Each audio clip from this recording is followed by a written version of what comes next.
ओम नमो भगवते वासुदेवाय। ओम नमो भगवते वासुदेवाय। ओम अज्ञानतिमिरान्धस्य ज्ञानाञ्जनशलाकया चक्षुरुन्मिलितं येन तस्मै श्रीगुरुवे नमः।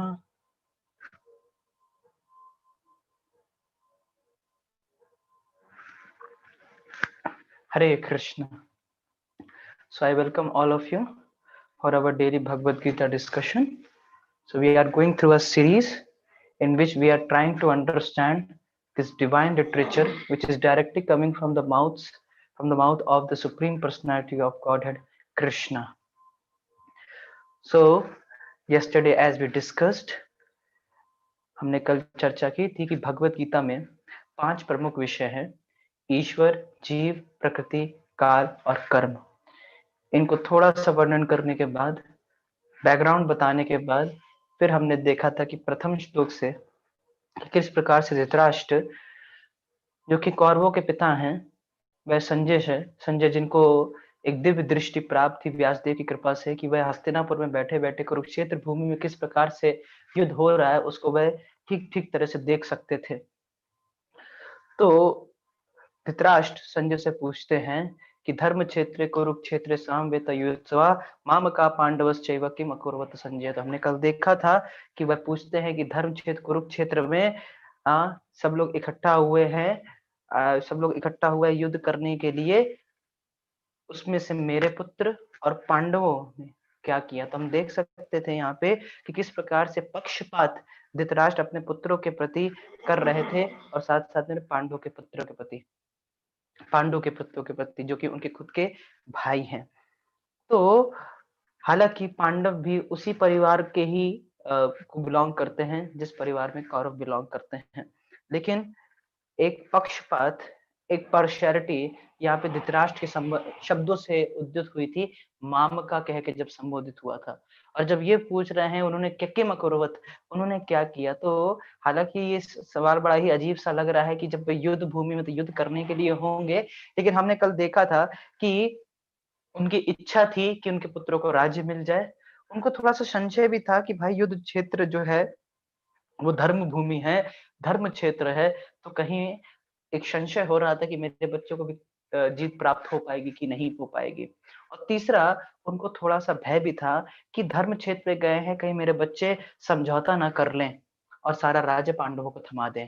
और लेकिन उनको उम्मीद भी थी कि हाँ, धर्म क्षेत्र है तो हो सकता है पांडु पुत्रों को पांडवों को ये लगे कि बहुत सारा खून बहेगा, तो ये सब नहीं होना चाहिए और शायद सब सारा राज आज ऐसे छोड़ के वैराग ले लें, कंदमूल इत्यादि खा के जंगलों में रह जाके। और फिर हमने देखा था कि नहीं, भगवान की भी एक योजना है कि जिस प्रकार से कोई एक खेत में एक माली होता है, जो वहां पे कीड़े लग जाते हैं पेड़ों में, उसको निकाल के फेंकते हैं, उसी प्रकार से धर्म क्षेत्र में भगवान का जो कि धर्म के पिता हैं, वह जो धर्म के जो कीड़े हैं, जो धर्म का नाश करते हैं, यानी कि कौरव जो थे, जो धर्म का नाश कर रहे थे, उनको एकदम उखाड़ के फेंकना था। तो ये कृष्ण की एक योजना थी। तो जब इस प्रकार से उन्होंने प्रश्न सुना था, दुर्योधन धृतराष्ट्र का प्रश्न संजय ने सुना, तो संजय जो अब आगे वर्णन करते हैं वह इसी चीज पे वर्णन करते हैं कि किस प्रकार से दुर्योधन और कौरवों ने क्या किया। तो बताते हैं कि दुर्योधन द्रोणाचार्य के पास गए, और जब वह द्रोणाचार्य के पास गए तो उन्होंने क्या किया। तो द्रोणाचार्य के पास जाके सीधे पांडवों की सेना का वर्णन करने लगे थे दुर्योधन द्रोणाचार्य से, जिसमें कि एकदम क्लियरली इस बात को बोलते हैं कि हे गुरुदेव, आप देखिए आपके सामने आपके ही शिष्य है, जो कि द्रुपद के पुत्र हैं, यानी कि धृष्टद्युम्न, उन्होंने कितने समझदारी बुद्धिमानी के साथ इस सेना का अरेंजमेंट किया है, व्यवस्थापन किया है। तो वह इस चीज को देख पा रहे थे, और साथ ही साथ में वह अन्य लोगों का वर्णन करते हैं जो कि वहां पे मौजूद थे। क्योंकि दुर्योधन का थोड़ा भय था पांडवों का, लेकिन वह अपने भय को प्रदर्शित नहीं करना चाहते, तो अपने भय को छुपाने के लिए वह इस प्रकार से गुरु के पास पहुंचे कि बड़े ही गुरु भक्त हैं, गुरु के लिए बड़ा सम्मान और बड़ा ही स्नेह है।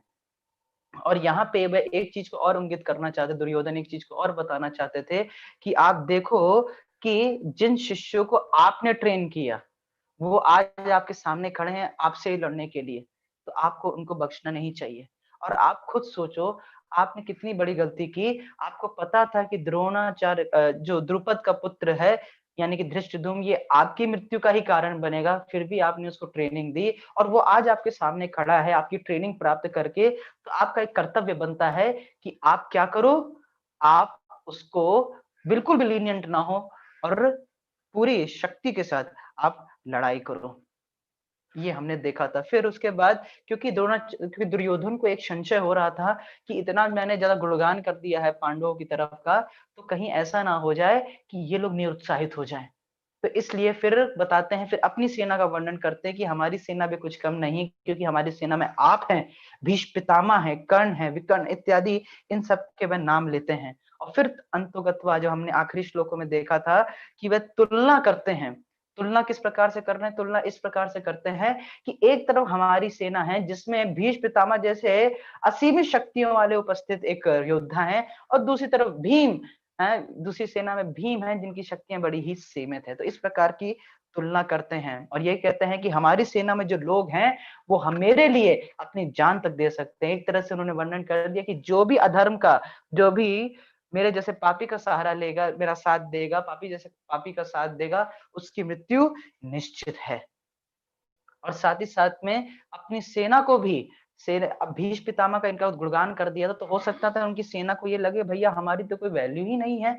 तो सेना को भी ये कहते हैं कि भीष्म पितामह का ख्याल तुम, भीष्म पितामह का सपोर्ट तुम लोग ने देना है, क्योंकि भीष्म पितामह बूढ़े हो गए हैं, वे अकेले सब कुछ नहीं कर पाएंगे, तो इसलिए तुम्हारे सहारे की जरूरत है। और द्रोणाचार्य को यही चीज संबोधित करना चाहते थे अपने शब्दों के माध्यम से कि हालांकि भीष्म पितामह बड़े ही ताकतवर हैं, लेकिन उनकी एक दिक्कत है कि उनकी निष्ठा बटी हुई है। हमसे निष्ठा है, कौरवों से निष्ठा है, लेकिन पांडवों से भी निष्ठा है, तो इसलिए आप पूरे जोश के साथ युद्ध करिए। तो इस प्रकार से वह यहाँ पे बताते, ये हमने कल तक देखा था। अब हम आगे सुनने का प्रयास करते हैं। तो अब हमने यहाँ पे देखा था, जब हम यहाँ पे दुर्योधन की वाणी को इस प्रकार से देख रहे हैं, तो हम एक चीज यहाँ पे समझ पा रहे हैं क्या, कि आप देखिए दुर्योधन भौतिक रूप से कितना अटेंटिव है, कितना कैलकुलेटिव है, कितना वो प्लान बना रहा है, कितना बुद्धिमान स्ट्रेटेजिक है, लेकिन उसने एक चीज मिस कर दी। क्या? कृष्ण। आप देखिए सबका वर्णन किया, लेकिन जो सामने कृष्ण बैठे हैं पांडवों की सेना में, उनका वर्णन उन्होंने नहीं किया, क्योंकि दुर्योधन को ये लग रहा था कृष्ण तो अस्त्र उठाएगा ही नहीं, ये क्या कर लेगा, ये ग्वाला क्या कर लेगा। तो इस प्रकार से था, तो उन्होंने कृष्ण को पूरी तरह से मिस कर दिया, उनकी तरफ इंगित भी नहीं किया। तो इस प्रकार से, तो इस प्रकार से जो भौतिकवादी व्यक्ति होता है इसी प्रकार से सोचता है। वह कभी कभी इसी प्रकार से सोचता है, अरे ये भक्त क्या होते हैं, हाँ ये क्या स्ट्रीट में डांस करते रहते, प्रसाद खाते हैं, धोती कुर्ता पहन के घूमते रहते हैं, अरे ये तो यूजलेस फेलो हैं, पुअर लोग हैं। मेरे को देखो, मेरे पास तो मर्सिडीज है, करोड़ों करोड़ों डॉलर्स है, करोड़ों करोड़ रुपए है मेरे पास। तो इस प्रकार से वे अपनी पराकाष्ठा, अपनी सुपियोरिटी को प्रदर्शित करते हैं और डिवोटीज की सुपियोरिटी को हमेशा कम करते हैं। तो ये एक मूर्ख व्यक्ति की पहचान होती है, जो कि किस पे बहुत प्रसन्न होता है, किस पे अपना जीवन को गर्वित मानता है, जो उसके पास कुछ सीमित भौतिक उपलब्धियां हैं और जो कि उसको भगवान की कृपा से प्राप्त हुई हैं, उन चीजों पे उसको थोड़ा सा घमंड होता है। और जब जरा सा हार्ट अटैक आ जाता है, फिर वही भगवान चिल्लाता है, अरे क्या हो गया मेरे को, क्या हो, मुझे बचा लो, मुझको बचा लो, मुझको बचा लो। इस प्रकार से वो कहने लगता है। तो ये एक होती भौतिकवादी अप्रोच, और उसको नहीं पता होता है कि मृत्यु के समय उसे क्या करना चाहिए। तो दुर्योधन यहाँ पे किसका प्रतिनिधित्व कर रहा है? एक ऐसे व्यक्ति का जो बहुत ही ज्यादा घनिष्ठ रूप से भोगों में लिप्त है। तो इस प्रकार से जब दुर्योधन वर्णन करता है, तो वर्णन करने के बाद उनकी स्पीच को, दुर्योधन की स्पीच को बहुत अच्छी तरह से कौन सुन रहे थे? अच्छी तरह से सुन रहे थे हमारे भीष्म पितामह, और वह कुछ भी नहीं बोले। और फिर तुरंत क्या हुआ? तो I just want to show the slides now. मैं आज सबको स्लाइड्स दिखाऊंगा, तो कृपया करके स्क्रीन पे थोड़ा फोकस करने का प्रयास करिएगा। सो सबको विजिबल है? ओके, सो द स्लाइड में बी विजिबल टू एवरीवन। तो हमने कल यहाँ तक श्लोक में देखा था। तो अब यहाँ पे एक बहुत इंपॉर्टेंट चीज है, I think so again remove the annotations. That should not from top of this.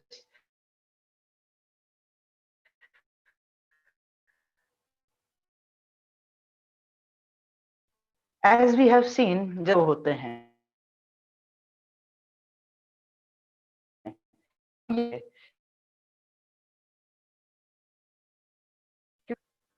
Sign है, राइट, पार्टी के अंदर एक भय की उत्पत्ति कर देता है।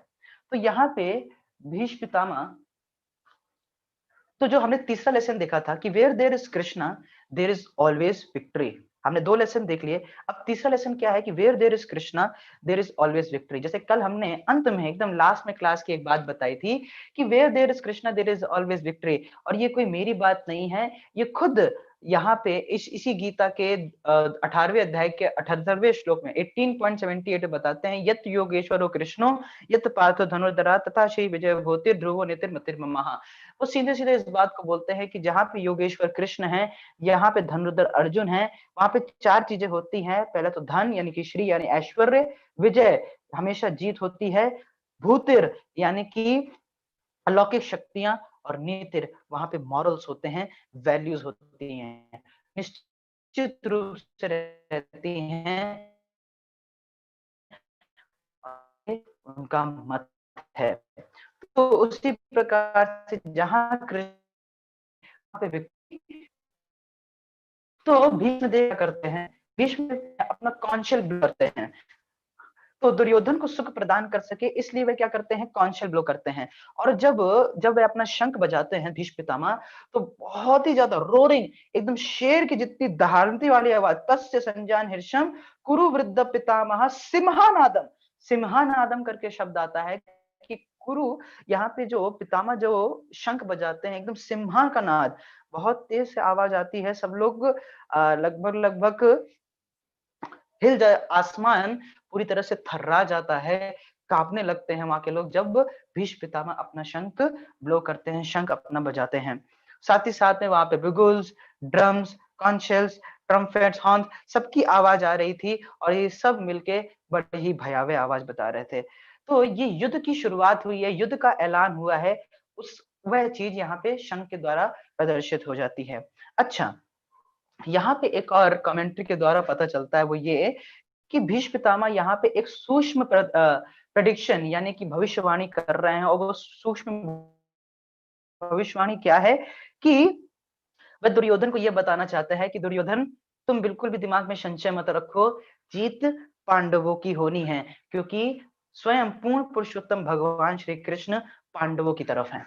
मैं आपको बता दूं, भीष्म पितामह हालांकि कौरवों की तरफ थे, लेकिन वह भगवान के शुद्ध भक्त हैं। जब हम प्रथम स्कंद श्रीमद् भागवतम के प्रथम स्कंद के 9वें अध्याय को देखे थे, तो वहां पे इस चीज को हमको समझ में आया था। तो जिस प्रकार से जैसे हमारे मंदिर में दिन में 6 बार शंख बज सॉरी 3 बार शंख बज 6 बार शंख बजता है हमारे मंदिर में, तो 6 बार शंख बजता है, तो शंख बजने का मतलब क्या होता है कि we have started devotional service. तो उसी प्रकार भगवान की भक्ति करना हमने शुरू कर दिया है, भगवान की सेवा करना शुरू कर दिया है। तो उसी प्रकार से शंख बजा रहे हैं भीष्म पितामह, ये संदेश करने के लिए कि भगवान की भक्ति मैंने प्रारंभ कर दी। तो जैसे कि हम भगवान की जब पूजा करते हैं, तो हम लोग क्या भगवान को फूल अर्पित करते हैं, तो हमारे लिए फूल अर्पण करना भक्ति होगी, लेकिन भीष्म पितामह भी वहां पे भक्ति कर रहे थे। कैसे? भगवान को तीर भेज के। तो हम फूल देते हैं, लेकिन भीष्म पितामह भगवान, क्योंकि वी जैसे बहुत सारे रस होते हैं, भगवान अपने भक्तों के साथ आदान प्रदान करते हैं विभिन्न विभिन्न रसों में, पिता के रूप, कोई भगवान का माता पिता बनता है, कोई दोस्त बनता है, इत्यादि इत्यादि। उसी प्रकार से भीष्म पितामह यहाँ पे वीर रस में है, तो वह तीर भेजते हैं और वो भगवान को अर्पित करते हैं। तो इस प्रकार से यहाँ पे ये चीज बताई जाए, तो कृष्ण सिर्फ पांडवों की साइड नहीं थे, वह कौरवों में भीष्म पितामह के हृदय में भी स्थित थे। इस प्रकार से भी आचार्य वहां पे बताते। तो भीष्म पितामह के हृदय में भी, भीष्म पितामह अपने हृदय में कृष्ण को पूरी तरह से रखे हुए थे। और भीष्म पितामह का कौरवों की तरफ होना एक और चीज को इंगित करता है, क्या? कि कोई कितना भी शक्तिशाली क्यों ना हो, कितना भी शक्तिशाली क्यों ना हो, लेकिन अगर वो अधर्म की साइड लेगा, अधर्म के पक्ष में होगा, तो उसकी हार निश्चित है। इसमें किसी भी प्रकार का संदेह नहीं होना चाहिए। अगर अधर्म की तरफ कोई व्यक्ति है तो हार निश्चित है। तो अब तक संजय यहाँ पे क्या कर रहे थे? अब संजय ने बताया कि कौरवों की साइड क्या हो रहा था। अब उन्होंने कैमरा चेंज कर दिया। कैमरा चेंज करके क्या बताएंगे कि अब पांडवों की तरफ क्या हो रहा है। तो पांडवों की तरफ क्या हो रहा है ये हम इस 14वें श्लोक में देखेंगे। तथा श्वेतैर्हयैर्युक्ते महती स्यन्दने स्थितौ माधवा पांडवश्चैव दिव्य शंखो प्रदद्मतौ। बहुत ही सुंदर बात, इसको थोड़ा हम समझने का प्रयास करते हैं। तो क्या कह रहे हैं यहाँ पे श्लोक के माध्यम से कि तथा श्वेतैर्हयैर्युक्तो महती स्यन्दने स्थितौ, कि दूसरी तरफ वहां पे कौन कौन थे? माधवा पांडवश, माधवा यानी कि भगवान श्री कृष्ण, और पांडवा यानी कि अर्जुन। और उनके पास जो रथ था, महती स्यन्दने स्तुतो, स्तुतो वो लोग स्थित थे कहां पे? एक महती स्यन्दनी, बहुत ही सुंदर, बहुत ही भव्य, बड़ा ही अलौकिक, बड़ा ही विस्मयजनक रथ के ऊपर वह लोग आसीत थे। स्थितौ, दे वर सिचुएटेड। और उसमें क्या था? श्वेते हयर, मतलब वहां पे सफेद घोड़े भी थे। और उन्होंने दिव्य शंको प्रदत्त मतौ, और उन्होंने दिव्य शंख की गर्जन, मतलब दिव्य शंख अपने बजाए। अच्छा, भीष्म पितामह के केस में दिव्य शंख नहीं आया, लेकिन यहाँ पे क्या आ रहा है? दिव्य शंख आ रहा है। तो दिव्य शंख का अर्थ क्या है? दिव्य क्यों है ये शंख? दिव्य क्यों हो गया? क्योंकि ये भगवान के मुख से छुआ हुआ है, इसलिए दिव्य हो गया। और अर्जुन के शंख को दिव्य क्यों कह रहे हैं? क्योंकि अर्जुन भगवान के पीछे चल रहे हैं, भगवान के फॉल, भगवान के उपदेशों को अपने जीवन में पालन करते हैं, भगवान के उपदेशों को पूरी तरह से अपने जीवन में अपनाते हैं, इसीलिए उनका शंख बजाना भी पूरी तरह से दिव्य हो गया है। और देखिए, पांडवों की सेना में सेनापति हालांकि धृष्टद्युम्न थे, लेकिन शंख पहले इन दोनों ने बजाया। लेकिन धृष्टद्युम्न को किसी प्रकार का अहंकार, किसी प्रकार की ईर्ष्या नहीं हुई, कोई ईगो प्रॉब्लम नहीं हुई, क्योंकि वो जानते हैं कि अर्जुन का स्थान कोई छोटा मोटा नहीं है। हर दिन अलग अलग, हर दिन कोई अलग व्यक्ति सेनापति बनता है, तो उनको अपना स्थान पता है, तो किसी प्रकार की ईगो प्रॉब्लम नहीं थी। और साथ ही साथ में माधवा पांडव, माधव का अर्थ क्या होता है? माधव का अर्थ होता है, मतलब माधव कृष्ण जिनके साथ लक्ष्मी भी होती हैं, गॉडेस ऑफ फॉर्च्यून भी होती हैं। तो क्योंकि माता लक्ष्मी सदैव भगवान के चरणों में रह के उनकी सेवा करती हैं, तो और जहां पे लक्ष्मी होती है वहां पे समृद्धि होती है। तो अब देखिए, अर्जुन के पास जो रथ था, तो रथ में स्वयं Krishna supreme personality of godhead है, और जहां कृष्ण है वहां पे लक्ष्मी जी स्वतः होती हैं। और जो उनके पास रथ है, ये रथ भी उनको किसने दिया? अग्निदेव ने दिया था ये रथ। और ये रथ इतना खास था, ये किसी भी कोने में किसी भी जगह जा सकता है। और जो उनके पास तो यानी कि जो एरोस थे, ये किसने दिया था? उनको स्वयं। और जो कौशल था, जो शंख था, तुरहियां, जो जो बाण थे, और साथ साथ में जो शंख था, ये स्वयं इंद्रदेव ने दिया था उनको। तो उसी प्रकार से आप देख सकते हैं कि पूरा दिव्य माहौल है। हाँ, मतलब वो सारी पॉसिबिलिटीज हैं, सारी यहाँ पे चीजें हैं जिससे ये निश्चित हो रहा है कि जीत तो अर्जुन की यानी कि पांडवों की ही होनी है, क्योंकि स्वयं पूर्ण पुरुषोत्तम भगवान श्री कृष्ण हैं, लक्ष्मी जी हैं, और यहाँ पे विभिन्न देवताओं का भी आशीर्वाद उनको प्राप्त है। अच्छा, एक और है जो कि अभी हम देखेंगे कि एक और व्यक्ति है उनके साथ, जिसकी वजह से उनकी जीत तो बिल्कुल निश्चित होती है। तो हम आगे इस श्लोक को देखते हैं।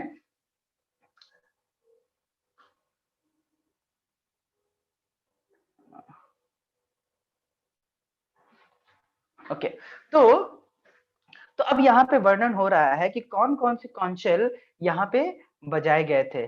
जैसे ये श्लोक के माध्यम से हम देखेंगे कि पांचजन्यम ऋषिकेशो देवदत्तम धनंजया पौंड्रम दद्मौ महाशंकम भीम कर्ण विक्रोधरः। तो यहाँ पे क्या बताया जा रहा है कि पांचजन्य ये किनका है? ये भगवान श्री कृष्ण के जो जो शंख भगवान श्री कृष्ण बजाए हैं, उसका नाम है पांचजन्य। जब भगवान अपने गुरु पुत्र को ढूंढने गए थे, तो उस समय उनकी मुलाकात पांचजन्य राक्षस से हुई थी। तो उसकी मृत्यु के बाद उनको ये पांचजन्य शंख प्राप्त हुआ था। और यहाँ पे भगवान को ऋषिकेश शब्द से संबोधित कर रहे हैं। ऋषिकेश का मतलब क्या होता है? जो सबकी इंद्रियों के ओनर हैं। मतलब सबकी इंद्रियां किसकी दास हैं? भगवान की ही दास हैं। और वह सभी जीवात्मा की इंद्रियों को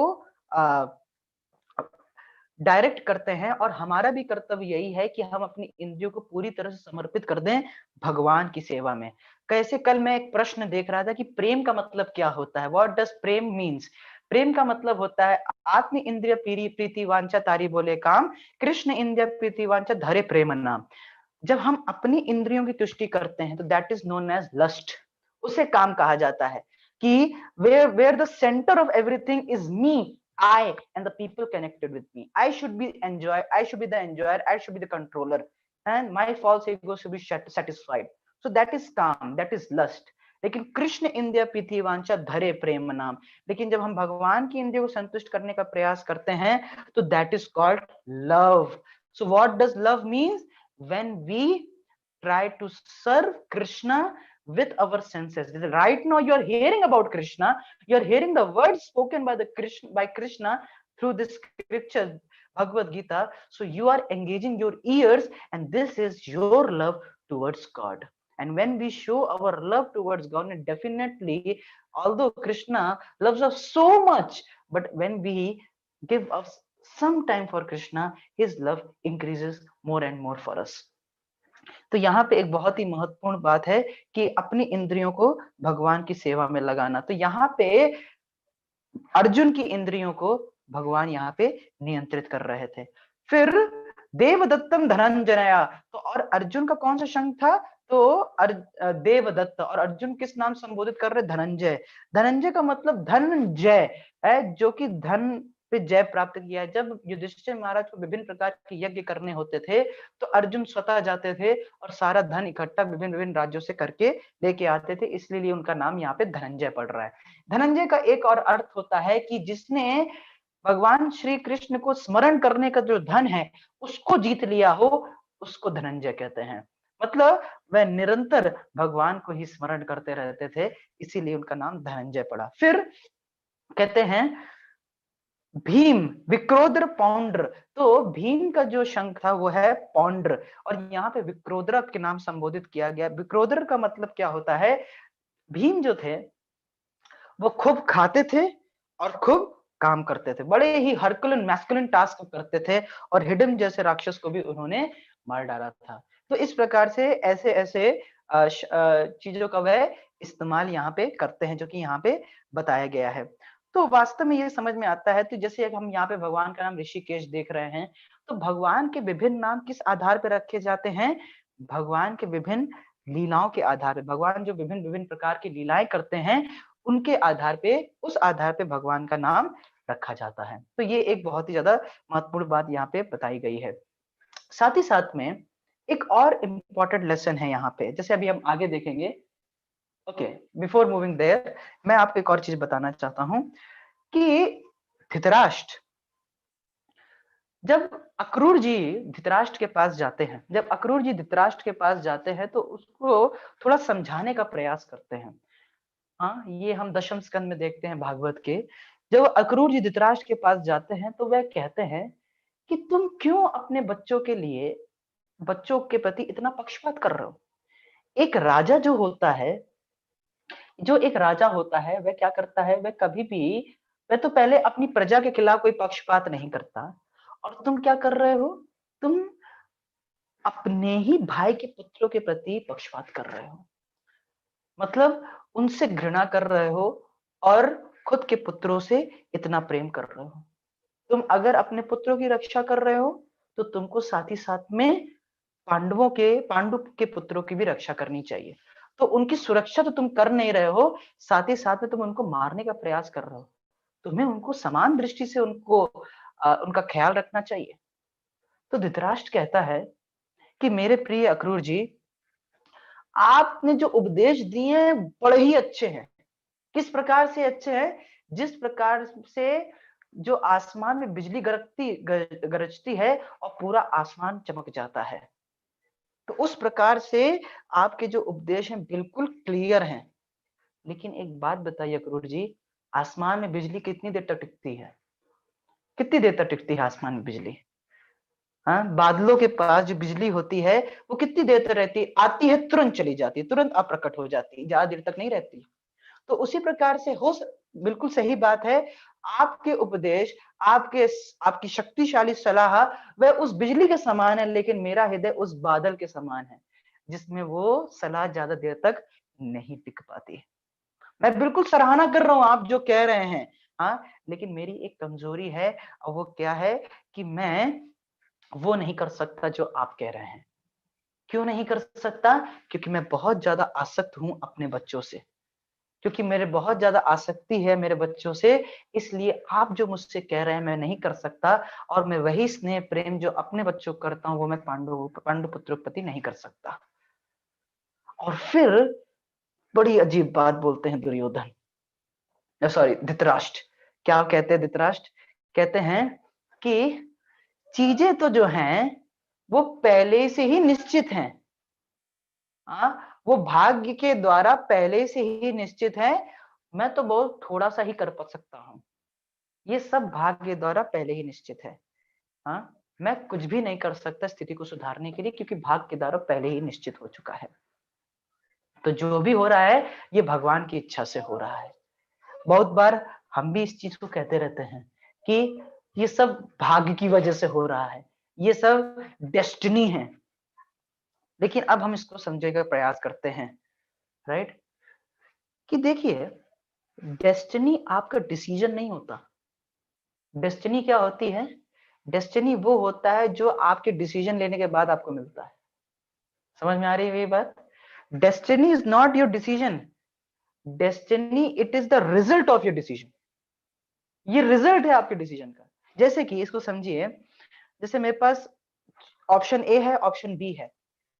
तो जब मैं कॉन्शियसली पूरा जागरूक होके जब मैं ए डिसाइड करता हूं, तो जब ए को डिसाइड किया है, एक ए ऑप्शन को चूज किया है, तो उसके जो परिणाम आएंगे दैट इज डेस्टिनी।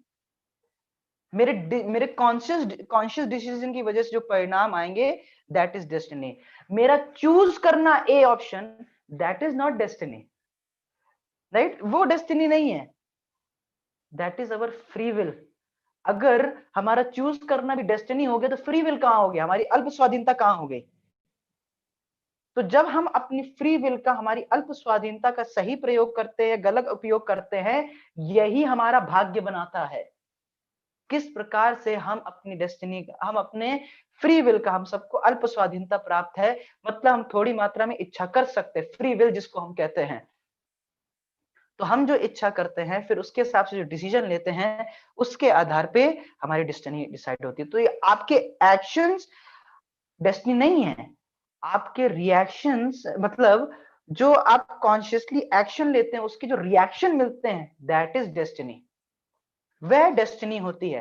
लेकिन जैसे यहाँ पे धृतराष्ट्र कह रहे हैं कि ये तो सब भाग्य के द्वारा हो रहा है, मैं तो अपने बच्चों को रोक नहीं पाया। हालांकि धृतराष्ट्र रोक सकते थे, लेकिन वो भाग्य के ऊपर डाल दे रहे हैं ताकि वह बच जाए।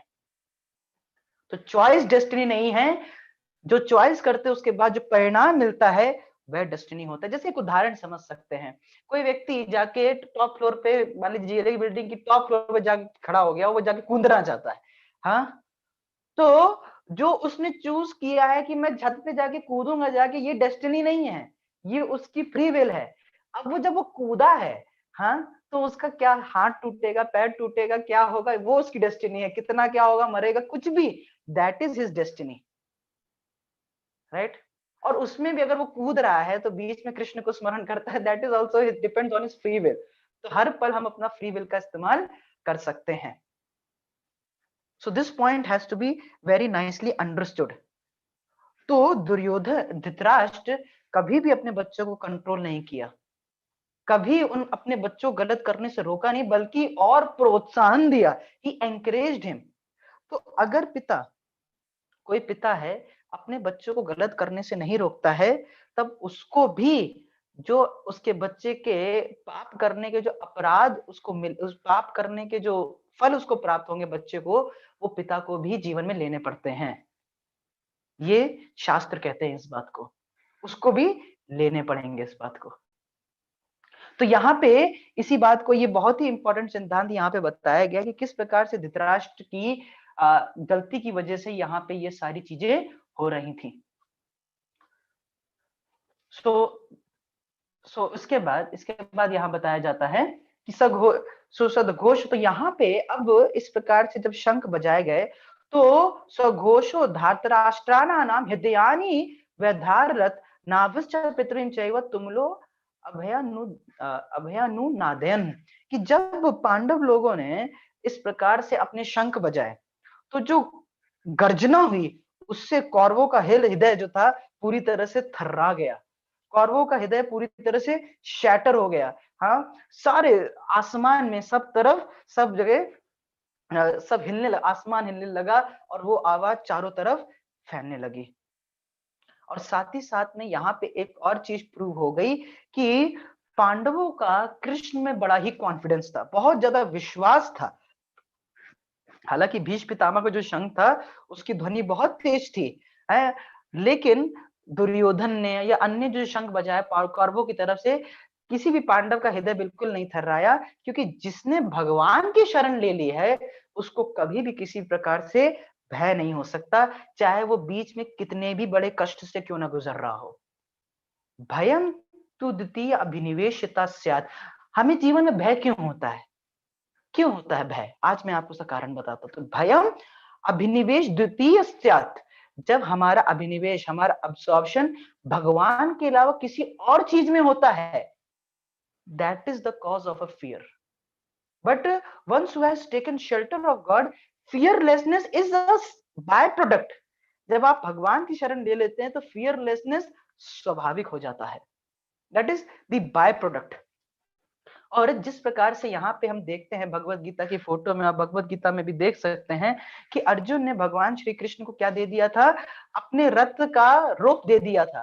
तो उसी प्रकार से हमें भी यही करना चाहिए। हमें भी क्या करना चाहिए? अपने जीवन का रोप, अपने जीवन के कमान भगवान श्री कृष्ण को दे दी जानी है। मतलब भगवान के उपदेशों को हमें अपने जीवन में पालन करना चाहिए। तभी भक्तों के जो गुण आते, तितिक्षा कारुणिका सुहृद सर्वदेहिना अजात शत्रु शांत साधवा। साधवा का मतलब क्या होता है? साधवा का मतलब होता है कि जो सदाचार परायण होता है और जैसा भगवान ने बोला है वैसे अपने जीवन में उसको पालन करता है। तो हालांकि अर्जुन बहुत बड़े हीरो थे, बहुत बड़े योद्धा थे, लेकिन हमेशा भगवान श्री कृष्ण के अपने आप को दास ही समझते, भगवान श्री कृष्ण के दास के रूप में ही अपने आप को देखने में प्रसन्नता का अनुभव करते थे। तो इसलिए किसी भी प्रकार का भय पांडवों की तरफ नहीं था, क्योंकि उनका अभिनिवेश भगवान की सेवा में था। भक्ति भयम निवेशिता स्यात्। हाँ, तो इस बात को यहाँ पे बताया गया है। नेक्स्ट, फिर यहाँ पे और वर्णन कर रहे हैं कि अर्जुन के रथ में एक और चीज थी। और वो रथ में चीज क्या थी? जैसे कि हमने आपको बताया था कि कृष्ण थे, और कृष्ण है तो वहां लक्ष्मी जी हैं, राइट। इन सभी देवताओं का आशीर्वाद था। रथ जो अग्निदेव ने दिया था, जो उनके पास तुरियां थी, और साथ साथ में जो शंख था वो इंद्रदेव ने दिया था। साथ साथ में एक और चीज बताई जाती है कि अथा व्यवस्थितम दृष्टवा धार्तराष्ट्रा नाम कपि ध्वजा। तो जो धृतराष्ट्र का, सॉरी, अर्जुन का जो रथ था, उस रथ में जो फ्लैग था उसमें कौन थे? कपि। कपि मतलब हनुमान जी। तो हनुमान जी भी वहां पे प्रेजेंट थे। हनुमान जी, क्योंकि देखिए यहाँ पे बताया जाता है कि हनुमान जी उनके ध्वजा में थे, और हनुमान जी बार बार क्या कर रहे थे? बार बार बीच बीच में युद्ध के गर्जना कर रहे थे, युद्ध की। हाँ, जिसकी से सामने वाली पार्टी में और भय आ रहा था। और इससे क्या हो रहा था? हनुमान जी के प्रेजेंस से, भगवान के जो शुद्ध भक्त हैं उनकी उपस्थिति की वजह से पांडवों के अंदर जो विश्वास था और बढ़ रहा था, क्योंकि वह इस प्रकार से युद्ध की गर्जना कर रहे थे। और साथ ही साथ में हनुमान जी ने भीम को प्रॉमिस किया था, विश्वास दिलाया था कि जब तुम लोग युद्ध करोगे तो मैं तुम लोग के साथ होऊंगा तुम्हारे झंडे में, और वॉर क्राई यानी कि युद्ध की गर्जना मैं वहां पे करूंगा। तो आप देखिए हनुमान जी ने, हनुमान कपिध्वज से क्या समझ में आता है कि हनुमान जी ने प्रसन्न किया था किसको, राम जी को, प्रसन्न किया राम जी को, उसी प्रकार से अर्जुन भी प्रसन्न कर रहे हैं कृष्ण को। हनुमान जी ने कैसे प्रसन्न किया था, उन्होंने रावण को हराने में भगवान की मदद की और सीता जी को वापस लाने में मदद की। उसी प्रकार से अर्जुन यहाँ पे कृष्ण को मदद कर रहे हैं, किस तरह से, धर्म युद्ध करने के लिए और धर्म की स्थापना करने के लिए। तो उसी प्रकार से हनुमान जी और अर्जुन आइडियल फॉलोअर्स हैं, आइडियल फॉलोअर्स हैं यहाँ पे। तो इसीलिए बिल्कुल भी कोई भी भय का कारण ही नहीं हो रहा था, क्योंकि यहाँ पे आप देखिए लक्ष्मी जी हैं, स्वयं कृष्ण हैं, देवताओं का आशीर्वाद है और हनुमान जी भी उनके रथ में, झंडे में, कपि ध्वजा उसमें आसीत हैं। और उसके बाद why did, ये लेसन 4 है, why did the great hero and Krishna devotee Arjuna put his bow down refusing to fight। ये हम आगे के श्लोकों में देखेंगे। तो अब हम थोड़ा इसको देखने का प्रयास करते हैं। ये स्लाइड बहुत ही ज्यादा इंपॉर्टेंट है, कृपया इसको समझने का प्रयास करिएगा। तो यहाँ पे एक बात को बताया गया, तो अर्जुन यहाँ पे अब क्या कह रहे हैं, तो इस प्रकार से जब उनके कपि ध्वजा वहां पे हम देखते हैं, तो अर्जुन क्या करते हैं, वह अपना धनुष उठाते हैं। प्रवर्ते शास्त्र संपाते धनुर उद्यम पांडवा।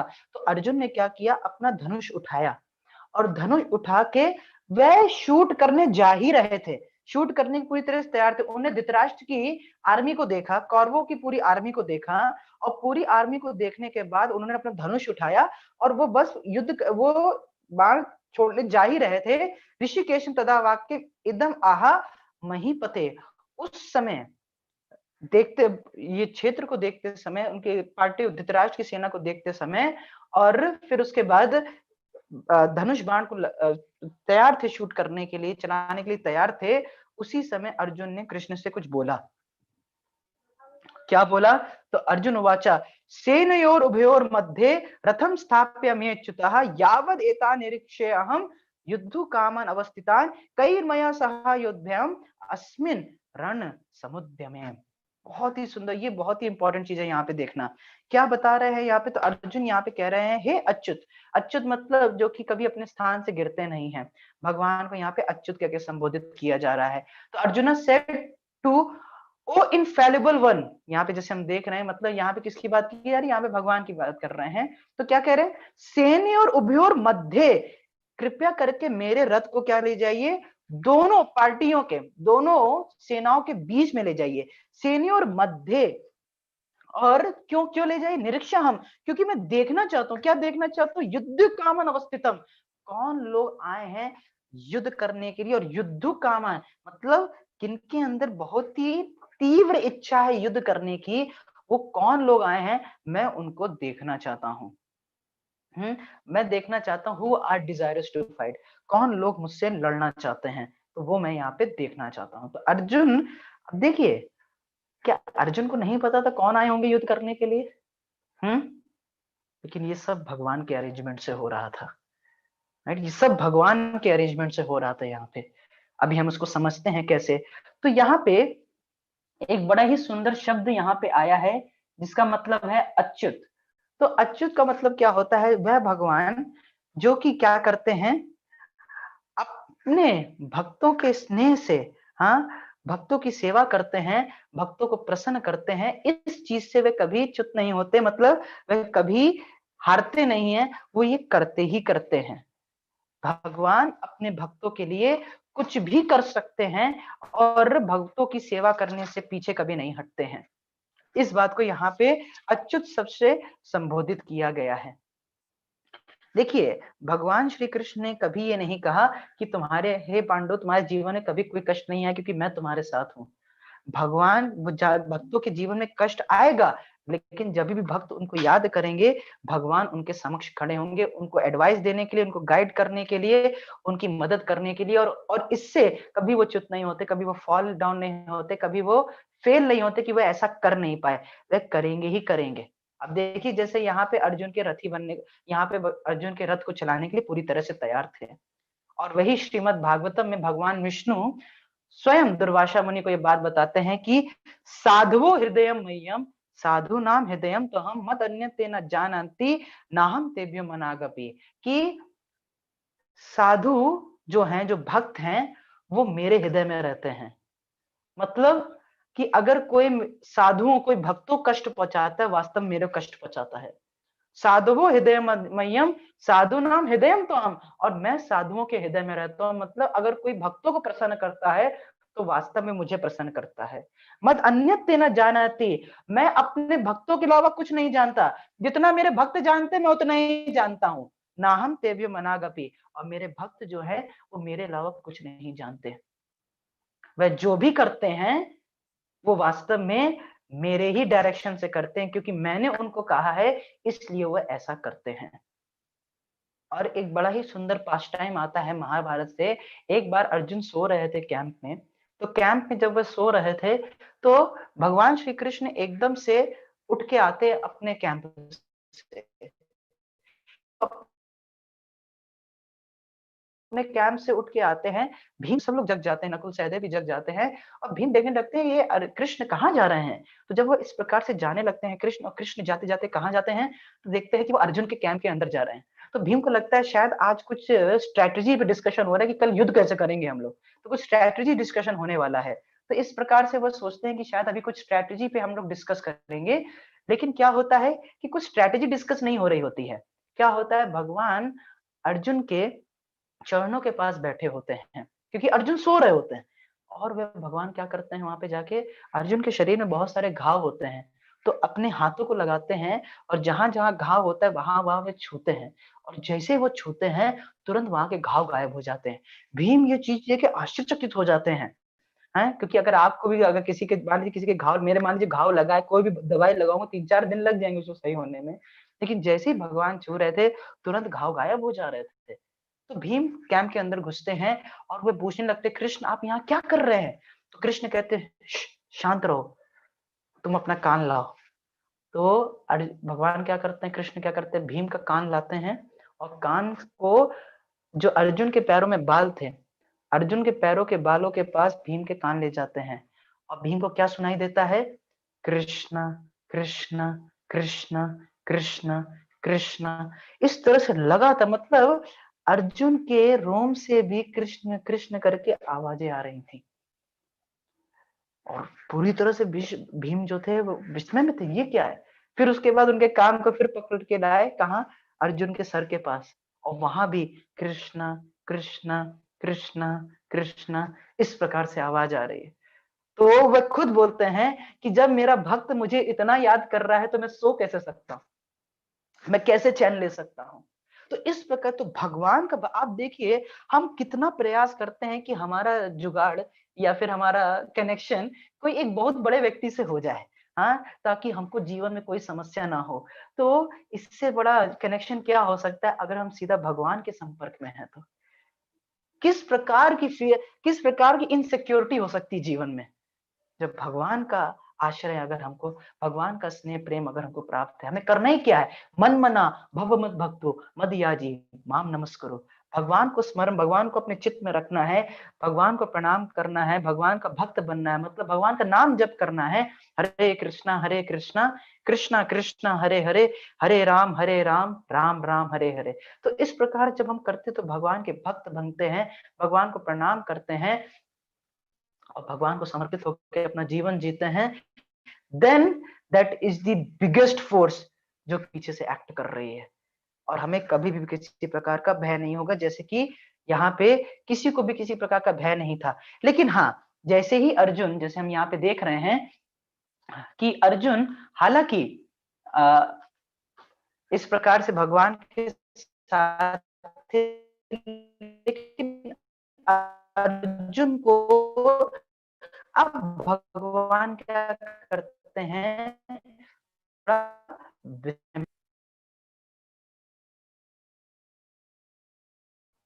साथ साथ में काफी सुंदर होते हैं जो यहाँ पे, कि the relationship between the Lord and servitor, servitor means devotee, is very sweet and transcendental. The servant is always ready to render service to the Lord and seeking an opportunity to some service to devotees. जैसे आप देख सकते हैं ये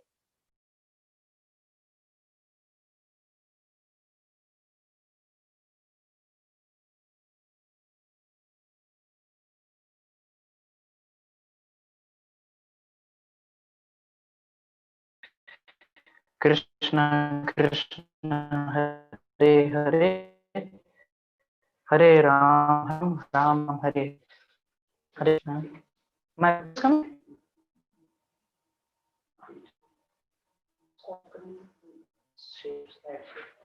should I stop? No. Do that. I think so. You have to start again my video. Okay. Now I'm again visible. Now I'm again into existence. Okay. Let's. Okay. So am I clear now? My network bandwidth is slow. I think so. So I'll just continue again. So is it clear now? My voice is clear. Okay. So I was telling you कि यहाँ पे अर्जुन अब यहाँ पे क्या कहते हैं कि उनको सबको देखना है, वहां पे वो लोग कौन कौन उनसे युद्ध करने आए हुए हैं। तो वहां पे वह देखते हैं कि आप देखिए कि यहाँ पे बता दे कौन, तो उनको देखना था कि कौन कौन आए हैं जो कि धृतराष्ट्र के बुरे विचारों विचारों के साथ मिलके वे क्या करना चाहते हैं, मेरे साथ लड़ाई करना चाहते हैं। तो फिर संजय बोलते हैं कि जब इस प्रकार से भगवान श्री कृष्ण ने सुना अर्जुन की बात, तो अर्जुन के रथ को तुरंत ले गए। देखिए अर्जुन युद्ध नहीं करना चाहते थे। क्यों नहीं युद्ध करना चाहते थे? क्योंकि भगवान के भक्त हैं, शुद्ध भक्त हैं। श्रीमद् भागवतम में श्लोक आता है, यस्यास्ति भक्तिर् भगवते अकिंचना सर्वैर्गुणस्तत्र समासुते सुरा हराव भक्तस्य कुतो महद्गुणा मनोरथेनास्ति धावतो बहि। जो भगवान श्री कृष्ण का है, भगवान का भक्त होता है, यस्यास्ति भक्ति, इनकी भक्ति करता है, भगवती अकिंचना, अकिंचना अनमोटिवेटेड भक्ति अगर भगवान की करता है, तो अनइंटरप्टेड भक्ति भगवान की जब करता है, तो सर्वे गुणस्तत्र समासते सुरा। हम चाहते हैं कि हमको बहुत सारी डिवाइन क्वालिटीज मिले ताकि लोग हमसे आकर्षित हो, हमारे अच्छे अच्छे गुण हो जीवन में। लेकिन जो भगवान की भक्ति करता है, सर्वेर गुणस्तत्र समासते सुरा, जो देवताओं के अंदर अच्छे गुण होते हैं, कहते हैं जो भगवान के अंदर अच्छे गुण होते हैं, वो सारे गुण एक भक्त के जीवन में प्रदर्शित हो जाते हैं, ऑटोमेटिकली आते हैं। आपको अलग से प्रयास करने की जरूरत नहीं है, कोई अलग से positive mental attitude, personal ethics, इन सब में कोर्स जाने की जरूरत नहीं है। सिर्फ और सिर्फ we have to render devotional service, we have to perform service unto the supreme personality of Godhead and all divine qualities will manifest automatically. लेकिन जो व्यक्ति भगवान का भक्त नहीं होता, भले ही कहो बहुत सारे गुण हो, हराओ अभक्त कुतो महत् गुणा, अगर कोई भगवान का भक्त नहीं है तो वह सारे गुण करेगा क्या?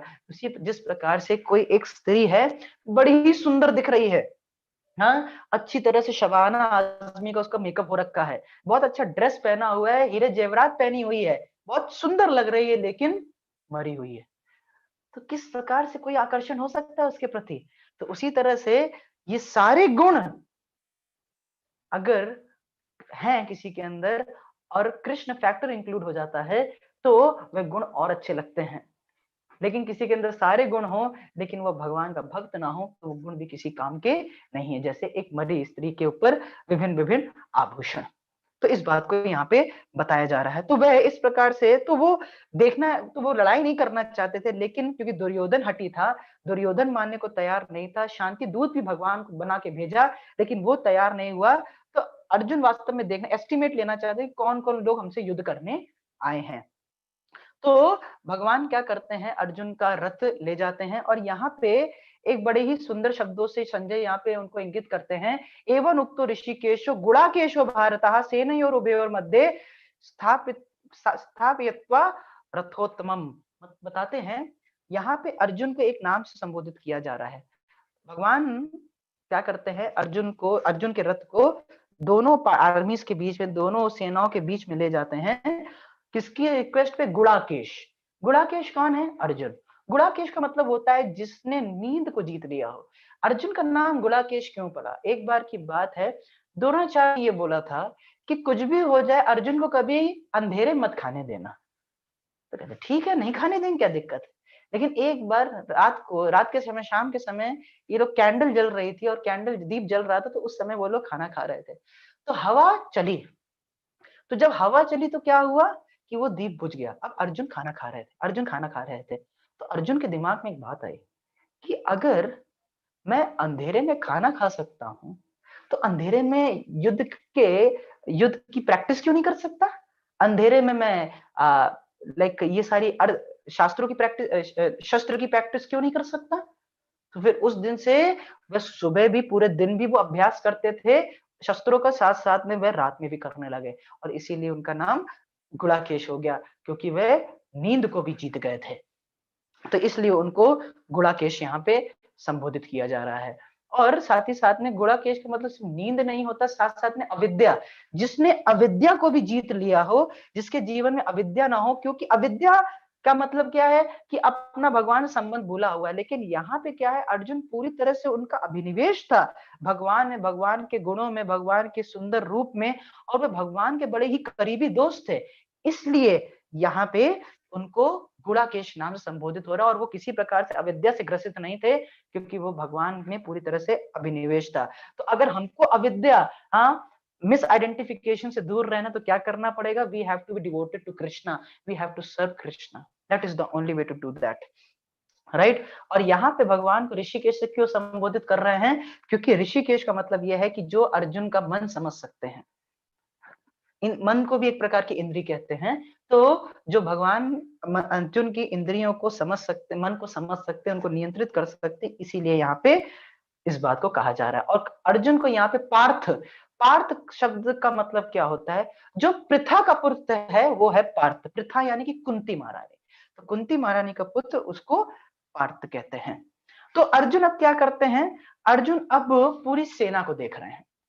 तो यहाँ पे बताया जाता है कि अर्जुन क्या करते हैं, अपने सारे रिश्तेदारों को देखते हैं। और I will like to share my screen. तो वह अपने सारे रिश्तेदारों को देखते हैं, और वो रिश्तेदार कौन कौन है? I think so, okay, that slide is not there, not a problem. So Arjun का जो जो रिश्तेदारों को देखते हैं उनका वर्णन हो रहा है यहाँ पे। कौन कौन से रिश्तेदारों को देखते हैं? तो 10 तरह के रिश्तेदार देखते हैं। पितृन, पितृन मतलब जो उनके पिता के स्थान, पिता के समान थे, मतलब भूरिश्रवा। पितामह यानी कि भीष्म पितामह और सोमदत्त। आचार्य यानी कि गुरुदेव, जैसे कि द्रोणाचार्य, कृपाचार्य। मातुलान यानी कि मैटरनल अंकल, मामा, जैसे शल्य, शकुनी। हाँ, पुत्र के समान, जैसे वहां पे बताया जाता है कुमार, लक्ष्मण कुमार और अन्य। साथ ही साथ में भात्रान, भाइयों को, जैसे दुर्योधन, विकर्ण और इत्यादि। फिर उसके बाद सखिम यानी कि दोस्त, जैसे कि अश्वत्थामा, क्योंकि अश्वत्थामा भी, क्योंकि दोनों कौरव और पांडव वो द्रोणाचार्य से शिक्षा लेते थे, और द्रोणाचार्य के पुत्र हैं अश्वत्थामा। फिर वहां पे सुहिद्र, सुहिद्र वहां पे कृतवर्मा का नाम आता है, लेकिन वास्तविक सुहिद्र कौन है पांडवों के? वो है भगवान श्री कृष्ण। तो इस प्रकार से जब वह सबको देखते हैं, जब इस प्रकार से वह सभी को देखते हैं, तो वहां पे क्या होता है, एक बड़ी अजीब चीज होती है। और वो क्या है कि वह अर्जुन विस्मय में आ जाते हैं। वह ओवरवेल्म्ड, मतलब हृदय उनका भर आता है। किससे? दया से और घबराहट से। उनको बेचैनी होने लगती है। ही बिकम्स bewildered, क्योंकि इतने सारे लोगों को वो वहां पे देखते हैं। ऐसा नहीं था, उनको भय हो रहा था, लेकिन यहाँ पे वह मोह में पड़ जाते हैं। किस प्रकार का मोह अभी हम देखेंगे, लेकिन ये इस प्रकार के मोह में पड़ कैसे गए? यहाँ पे एक प्रश्न हो सकता है कि इस प्रकार के मोह में किस प्रकार से अर्जुन पड़ गए। तो ये देखिए, भगवान सभी जीवों के ऊपर बड़े ही दयालु हैं। तो वह पूरे दुनिया को एक उपदेश देना चाहते थे, अर्जुन को माध्यम बना के, अपने सबसे प्रिय संगी अर्जुन को माध्यम बना के पूरी दुनिया को उपदेश देना चाहते थे। तो उन्होंने वास्तव में क्या किया कि अर्जुन को उस उनके कर्तव्य से भटकान, हृदय से प्रेरणा दी। भगवान सबके हृदय में विद्यमान है परमात्मा के रूप में, तो उनको प्रेरणा कि जैसे यहाँ पे अर्जुन अपने कर्तव्य से भटक गए थे, तो कृष्ण ने, भगवान श्री कृष्ण ने मदद की अर्जुन को उनकी चेतना में आने के लिए, उनके कर्तव्य को याद दिलाने के लिए। उसी प्रकार से हम भी अपने कर्तव्य को नहीं समझ पा रहे हैं कि किस प्रकार से हमें अपने कर्तव्य को करना है। तो जैसे ही हम भगवत गीता या भगवान के संपर्क में आते हैं तो हमको सही ज्ञान प्राप्त होता है और सही तरीका प्राप्त होता है कि कैसे हमें अपने कर्तव्य करने हैं निरासक्त होकर और भगवान की सेवा करनी है। यही पूरी भगवत गीता का थीम है कि निरासक्त होके कर्तव्यों का पालन करना है, भगवान की सेवा करनी है सही ज्ञान के साथ। राइट, तो ये यहाँ पे एक उदाहरण देने के लिए सबके बीच में ये उद्धृत किया गया। जैसे कि परीक्षित महाराज आता है श्रीमद् भागवतम के प्रथम स्कंद में कि परीक्षित महाराज एक जस्ट सिर्फ उनको थोड़ा सा पानी नहीं मिला तो उन्होंने एक ब्राह्मण के गले में मरा हुआ सर्प डाल दिया था। तो ये कैसे हो गया? जो और वही देखिए जब उनको श्राप मिल गया कि वो 7 दिन बाद मर जाएंगे, वो 7 दिन पानी तक नहीं पिए। तो पानी कारण नहीं था जिसकी वजह से उन्होंने ऐसा किया। कई ब्राह्मणों की निंदा नहीं कर सकते थे, लेकिन ये भगवान की इच्छा थी। क्या इच्छा थी? कि परीक्षित महाराज का अंत होना था और श्रीमद् भागवतम की उत्पत्ति होनी थी। तो आवर प्लान्स, और you can say like that, कि God plans are always superior to our plans. Not only God knows what is good for us, he does what is good for us. हम भले समझ नहीं सकते, लेकिन भगवान की इच्छाओं में हमको समर्पित हो जाना चाहिए। और यहाँ पे अर्जुन पूरे स्नेह से भर गए क्योंकि वो शुद्ध भक्त हैं। वह किसी प्रकार से लड़ाई नहीं करना उनको अच्छा नहीं लग रहा था, लेकिन वो मोह में थे क्योंकि उनके माध्यम से पूरे संसार को अब पता चलेगा कि जब हम लोग विस्मय में हो, हम लोग घबराहट में हो, हम लोग बेचैन हो, हम लोग जब बेविल्डर हो, तो अगर हम भगवत गीता या भगवान का आश्रय लेते, भगवान के भक्तों का आश्रय लेते हैं, तो उस मोह से हम बाहर आ सकते हैं। और तभी यहाँ पे अर्जुन क्या करते हैं, पूरे के पूरे 5 कारण बताते हैं। पूरे 5 कारण बताते हैं कि अर्जुन क्यों नहीं लड़ना चाहते थे। तो हम स्टेप बाय स्टेप इस अध्याय में आज हम ये लास्ट श्लोक देखेंगे, फिर कल हम इस अध्याय को पूर्ण करेंगे और फिर मंडे को हम लोग वो देखेंगे कि जो कारण यहाँ पे वो बताते हैं उन सबका जवाब भगवान दूसरे अध्याय में देते हैं। तो सबसे पहला कारण क्या है? तो सबसे पहला कारण क्या है? तो जैसे आप इस श्लोक में देख रहे हैं, कृपया परयाविष्टो विषिदन इदम अब्रवीत। क्या मतलब है कि पहले क्या उनका हृदय जो था वो ओवरवेल्म्ड हो गया किसी कंपैशन से, और विषधन यानी कि वो लैमेंट करने लगे, वो क्रंदन करने लगे, वह दुखी होने लगे, वह एक तरह से रोने लगे। राइट, तो हिज हार्ट बिकेम ओवरवेल्म्ड, वो भर आया हृदय है, ओवरवेल्म्ड हो गया, भर आया हृदय किससे? स्नेह से। हाँ, और वह विषाद करने लगे, यानी कि वो लैमेंट करने लगे, और वह इसके बाद बोलने लगे। क्या बोले? तो ये अगले श्लोक में आता है, बड़ा ही महत्वपूर्ण है ये, इसको थोड़ा देखने का प्रयास करिएगा। तो सबसे पहला कारण क्या है? यहाँ पे अर्जुन नहीं लड़ना चाहते थे। So he had compassion for friends and relatives. तो जैसे कि आप ये श्लोक को देख रहे हैं, ये श्लोक बहुत ही महत्वपूर्ण है। तो क्या दिष्टेवम स्वजनम कृष्णा युयुत्साम समुपस्थितम। तो क्या देखा उन्होंने? स्वजनम, हे कृष्ण ये मेरे जन हैं। हाँ, कि मैंने अपने दोस्तों, तो देखिए यहाँ पे कौरव को भी वो क्या बोल रहे हैं कि ये मेरे हैं। आपने जब हमने पहले श्लोक में देखा था तो धृतराष्ट्र ने क्या बोला था? माम का पांडव चाहिए, कि मेरे कौरव और पांडव। तो देखिए यहाँ पे उन्होंने डिवाइड कर दिया धृतराष्ट्र ने, लेकिन अर्जुन क्या कर रहे हैं? ये सीधे बोल रहे हैं स्वजनम, ये मेरे हैं। तो यहाँ पे बॉडीली अटैचमेंट दिख रहा है। यहाँ पे बताया जा रहा है कि अर्जुन एक वास्तव में कैसे कार्य कर रहे हैं? एक मोहित आत्मा की तरह कार्य कर रहे हैं। हालांकि भगवान उनको इस्तेमाल कर रहे थे दुनिया को भगवत गीता का शिक्षा देने के लिए कि कितना अटैचमेंट है उनको बॉडीली चीजों से, जैसे भीष्म के शरीर से अटैचमेंट है। हाँ, और उसकी वजह से वे अविद्या की तरह कार्य कर रहे हैं, अविद्या में कार्य कर रहे हैं और आध्यात्मिक पक्ष चीजों का नहीं देख रहे हैं। तो उनको विश्व स्वजनम, तो अपने, तो यही सबसे बड़ा कारण था कि ये मेरे जन हैं, ये मेरे हैं, और मैं इनको युयुत्सम समुपस्थितम, और ये सब लोग मेरे सामने खड़े हैं लड़ाई करने के लिए। देखिए, लड़ाई करना, कह रहे हैं नॉन वायलेंस के बारे में बोलना चाहते हैं अर्जुन की लड़ाई नहीं करनी चाहिए, लेकिन लड़ाई कभी कभी जरूरत होती है अगर समाज में एक सही सिद्धांत स्थापित करना हो। जो लोग गलत कार्य करते हैं अगर उनको, उनके प्रति वायलेंट नहीं होंगे, उनके प्रति थोड़ा सा उनको समझाएंगे, उनको रेक्टिफाई, उनकी मानसिकता को ठीक नहीं करेंगे, तो अधर्म और फैलेगा। तो अगर धर्म की स्थापना करने के लिए अगर वायलेंस का इस्तेमाल किया जाए तो गलत नहीं है, लेकिन हाँ, जबरदस्ती लड़ाई कोई करता है तो शास्त्र उसकी आज्ञा नहीं देता। जैसे कि कोई कुछ चोर है, तो अगर चोर चोरी कर रहा है, नुकसान पहुंचा रहा है शहर को, तो जो थीफ, तो अगर चोर है तो क्षत्रिय ऐसा नहीं कर सकता कि चलो चोरी करने दो, मैं शुद्ध भक्त हूँ, मुझे ऐसा नहीं करना चाहिए, है गलत होगा। नहीं नहीं, उसको लड़ाई करनी चाहिए। तो अर्जुन का बस यही दिक्कत थी कि वह स्वजन्म, ये मेरे रिश्तेदार हैं, यही सबसे बड़ी कारण, और ये सब लोग मेरे सामने लड़ाई करने के लिए खड़े हैं यहाँ पे। और फिर यहाँ पे उनके शरीर में किस प्रकार से दिक्कतें किस प्रकार के विकार आ रहे हैं, ये जो शोक उनको हृदय में हो रहा है, दया आ रही है हृदय में, तो इस प्रकार उसकी वजह से किस प्रकार के हृदय में परिवर्तन आ रहा है वो इसमें बताया गया है। क्या क्या आया है? सीदंती मम गात्राणी, मतलब जो लिम्स हैं, शरीर के विभिन्न अंग हैं, वह थरथरा रहे हैं। मुखम च परिपश्यति, मुंह सूख रहा है। वेपतुश्च शरीर में, पूरा शरीर कांप रहा है। रोम हर्षश्च जायते, शरीर के सारे रोम खड़े हो गए। ये किसी उन्माद की एक्सटेसी की वजह से नहीं, जब दुख होता है तो भी शरीर के रोए खड़े हो जाते हैं। खास कर ये उनके साथ होता है जो स्ट्रेस डिप्रेशन में होते हैं, राइट। तो अर्जुन भी यहाँ पे स्ट्रेस और डिप्रेशन में है, राइट। तो हेयर स्टैंड गांडीवम श्रमसते हस्तात्, तो मेरे हाथ से जो मेरा गांडीव है वो भी छूट रहा है।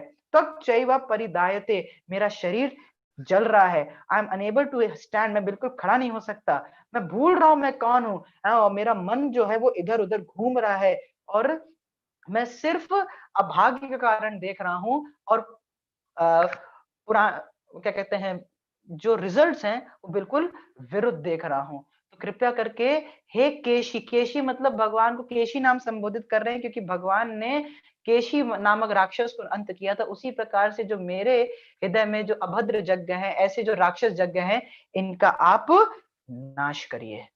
तो ये सबसे पहले तो कंपैशन, उनको हृदय में स्नेह आ रहा था, दया आ रही थी अपने दोस्तों के लिए जिनको वो अपना मान रहे थे। वह वास्तव में उनका संबंध भगवान से नहीं देख रहे थे, अपना मान रहे थे, और इसीलिए हृदय में उनके दया आ रही थी, और वो क्रंदन कर रहे थे, खेद जता रहे थे, लैमेंट कर रहे थे। और ये पहला कारण बताते हैं कि क्यों वह युद्ध नहीं करना चाहते। बाकी जो अन्य कारण है वो हम कल देखेंगे। तो thank you all very much. Hare Krishna. Shrimad Bhagavad Gita की जय। श्रील प्रभुपाद की जय। निताय गौर प्रेमानंद।